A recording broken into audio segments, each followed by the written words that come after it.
മുഖ്യമന്ത്രിയുടെ മകനെതിരായ ഇ.ഡി. സമൻസിൽ പ്രതികരിച്ച് നേതാക്കൾ. ലൈഫ് മിഷൻ കോഴയിൽ മുഖ്യമന്ത്രിയുടെ മകന് നോട്ടീസ് നൽകിയത് ഇ.ഡി. മുഖ്യമന്ത്രിയും CPIM 2 വർഷം മറച്ചുവെച്ചത് എന്തുകൊണ്ടെന്ന് പ്രതിപക്ഷ നേതാവ് ചോദിച്ചു. അതിന് ശേഷമാണ് പൂരം കലക്കലടക്കം നടന്നതെന്നും വി.ഡി. സതീശൻ പറഞ്ഞു. ലൈഫ് മിഷനുമായി ബന്ധപ്പെട്ട് കള്ളപ്പണം വെളുപ്പിച്ചതിനാലാണ് സമൻസ് എന്ന് രമേശ് ചെന്നിത്തല. ഇ.ഡി. സമൻസ് ഇപ്പോൾ പുറത്തു കൊണ്ടുവന്നത് മുഖ്യമന്ത്രിയെ ലക്ഷ്യമിട്ടെന്ന് മന്ത്രി വി. ശിവൻകുട്ടിയും പ്രതികരിച്ചു. ലൈഫ് മിഷൻ കേസുമായിട്ട് ഗുരുതരമായ ഒരു വിഷയം കൂടി പുറത്തു വന്നിരിക്കുകയാണ്. എന്തുകൊണ്ടാണ് മുഖ്യമന്ത്രിയും CPM-ഉം അതുപോലെ ED-യും ഇങ്ങനെ ഒരു സമൻസ് അയച്ച വിവരം ഈ 2 വർഷത്തോളം കാലം മറച്ചുവെച്ചത് എന്ന് വ്യക്തമാകുന്നില്ല. ഇതിന്റെ യഥാർത്ഥ വസ്തുത പുറത്തു കൊണ്ടുവരണം. മുഖ്യമന്ത്രി തന്നെ അത് വ്യക്തമാക്കണം.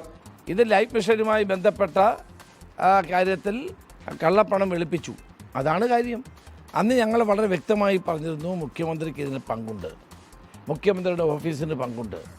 മുഖ്യമന്ത്രിയുടെ മകന് സമൻസ് അയച്ചിട്ട് പിന്നെ ഒന്നും ഉണ്ടായില്ല, ആവിയായിപ്പോയി. CPM-ഉം BJP-യും തമ്മിലുള്ള അവിശുദ്ധ കൂട്ടുകെട്ടാണ് ഈ സ്വർണ്ണക്കള്ളക്കടത്ത് കേസും ലൈഫ് മിഷൻ കേസും കള്ളപ്പണം വെളുപ്പിക്കലും ഒക്കെ ആവിയായത്. മുഖ്യമന്ത്രിയുടെ മകനെതിരായുള്ള ആരോപണമല്ല, മറിച്ച് കഴിഞ്ഞ 9 വർഷമായി കേരളത്തെ മികച്ച രീതിയിൽ നയിക്കുന്ന പിണറായി വിജയനെ വ്യക്തിപരമായി ലക്ഷ്യം വയ്ക്കുകയാണ്. വിരട്ടിയാൽ വിരണ്ടോടുന്ന വ്യക്തിത്വത്തിൻ്റെ ഉടമയല്ല, ശരിയായ കാര്യങ്ങൾ ചെയ്യുന്നു എന്നുള്ള നിലയിൽ തന്നെ അദ്ദേഹം ഈ കാര്യങ്ങളെ ഉറച്ചു നിന്ന് നേരിടുന്നു എന്നുള്ള കാര്യം കൂടി വ്യക്തമാക്കുവാൻ ഞങ്ങൾ ആഗ്രഹിക്കുകയാണ്.